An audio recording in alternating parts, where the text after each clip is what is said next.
یه مقدار شعبده بازی یه کمی هم گمراه کننده است به نظرم. مردم چیزی رو میبینن که دوست دارن ببینن، میخوان که گول بخورن و احمق باشن و ازشون سوء استفاده بشه.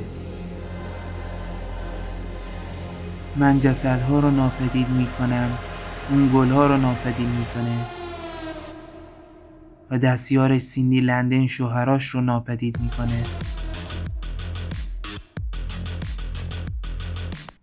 2 تا از شوهراش رو توی 3 سال کشته و اخیراً هم دوباره ازدواج کرده.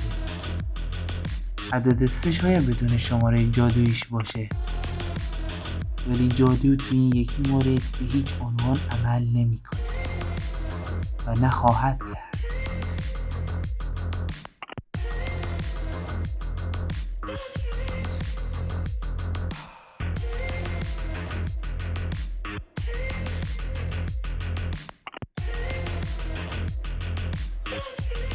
اولین شوهر سیندی از بالای پله ها افتاد.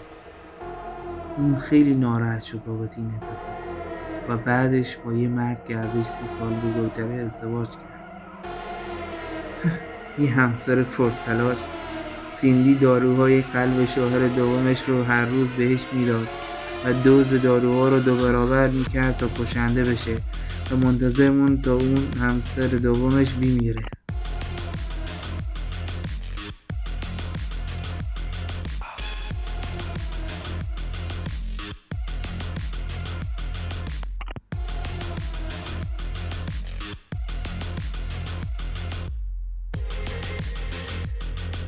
شاید شعبده باز کسی باشه که شکوه و افتخار به دست میاره، ولی اگه از من میپرسی، سیندی کسی هست که داره واقعا این حقه ها را اجرا میکنه.